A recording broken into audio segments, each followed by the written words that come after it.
Hello turtles, welcome back to another game.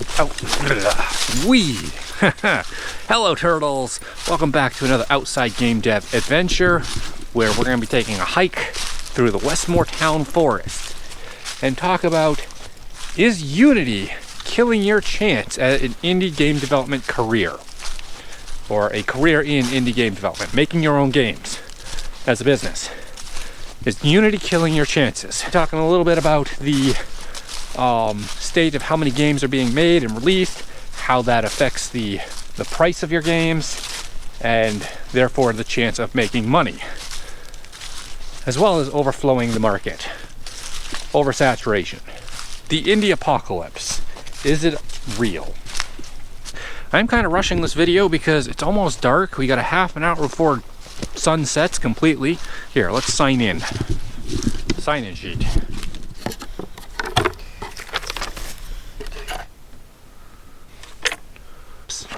Okay.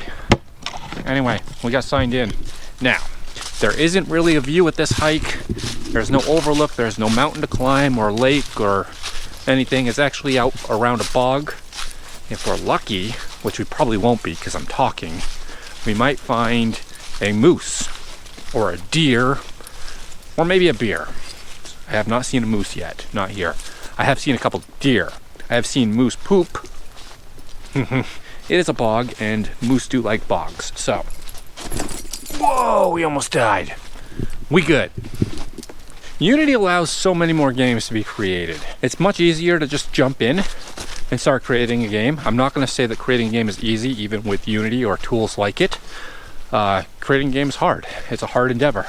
It's got a lot of different aspects into going into a game that do make it a little bit hard. It's challenging, especially to create what you want to create. Like, it's one thing to create, let's go down this little path and see if there's a view or a deer. It's one thing to create a game, and it's another to actually match what your vision for that game is. That's much more challenging. It's fall time, so the leaves have fallen, and I think it's tannin from the leaves will make that water darkened like that. Anyway, let's continue our little hike and discussion on whether Unity is killing your chance to be an indie game developer as a career. Basically, the point is that Unity is allowing games to be made much easier, many more games being created, and it's oversaturating the markets. And I think there is some truth to that. I think it's going to happen regardless of tools like Unity or not.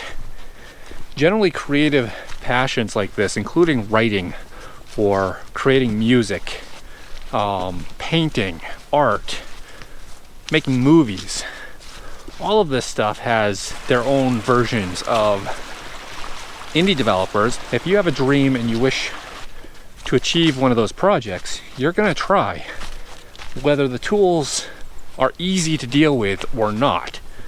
People were writing books on typewriters, and before that, people were writing books with pens. The tools are making it easier, absolutely. Making it more accessible, certainly. But is it making life harder to do these creative processes when the tools get easier? It definitely creates more projects, so you're probably fighting a different fight. Instead of going through the challenge of building up your own game engine and going through all the process and technical difficulties and probably even dealing with earlier hardware issues, now the problem is dealing with an oversaturated market. Or the difficulty of making games as a business has just shifted from the development process to the selling process. But yeah, so the market is oversaturated, and so what do people do to try to stand out on that market? They lower the price of their game. And especially when people are doing it for a hobby and they don't actually care about making money, and they lower the price of their game, it's underselling those that are trying to make money as a business, as a career indie, right? Doing indie game development as a career is different from hobby and you need to try making back the money that you spent while trying to live making that creation. Somebody has cleaned up these steps.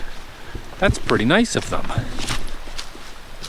I've heard a lot about this indie apocalypse many times.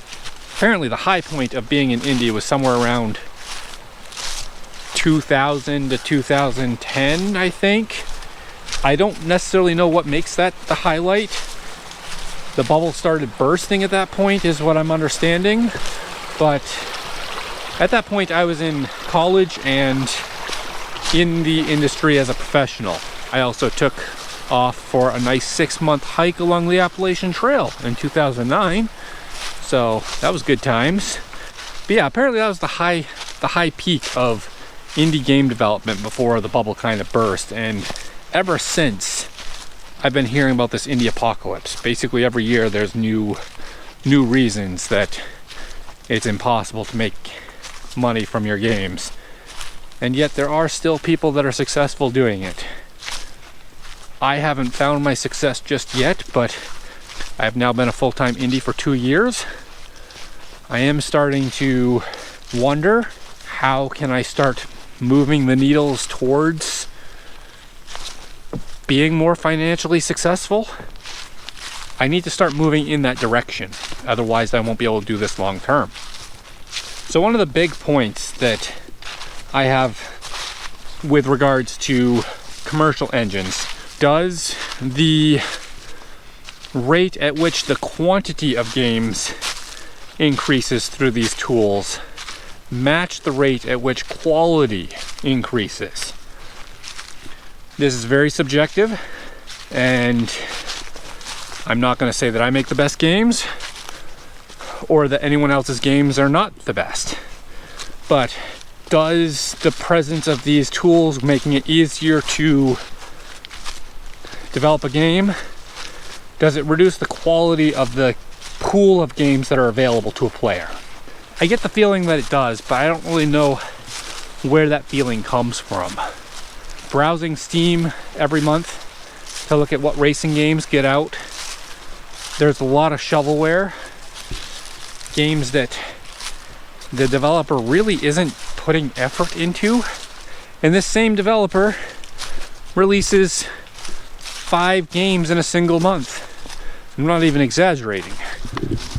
One thing we should be thankful for, and I was touching on this a little bit earlier, is these commercial engines like Unity is allowing more creative expression. It allows more people to make their games or their interactive experiences. More people have access to be able to create that, and I think that's a beautiful thing. It's great that people get to create the things they wish. Maybe those developers would put up with a tool like Unity, but they wouldn't put up with making their own engine or writing a game in assembly. Stream. It's starting to get darker, and we haven't finished this hike yet.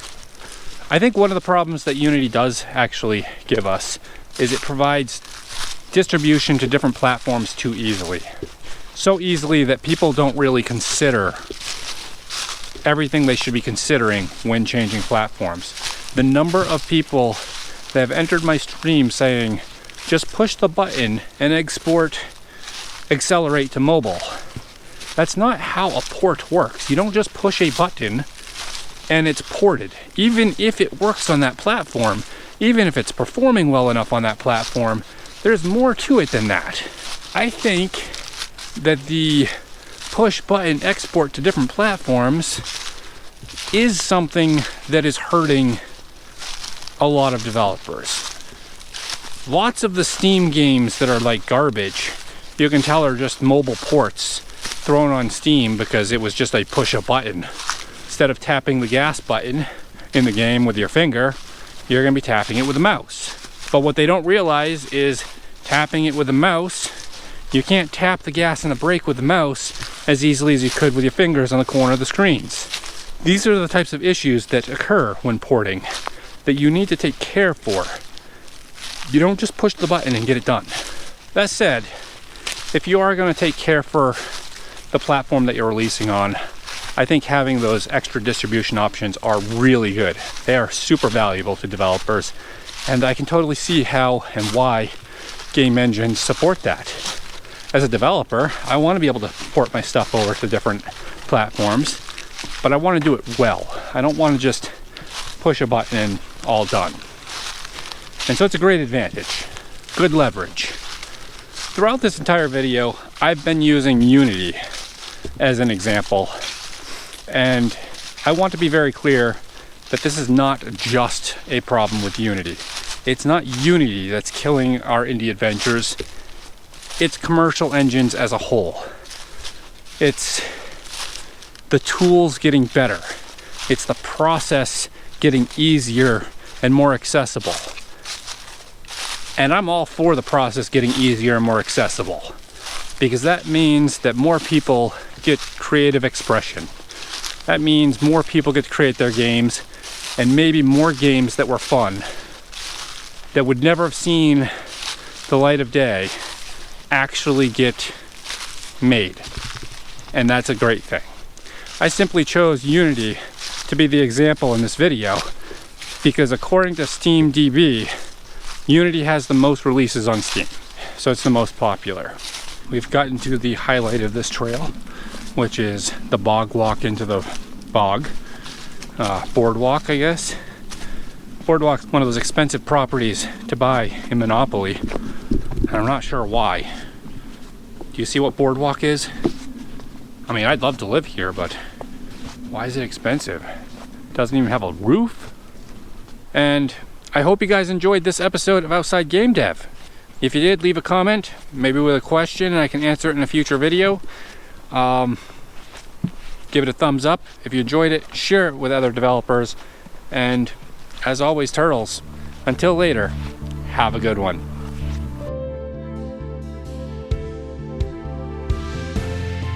Holy butts, did it get cold.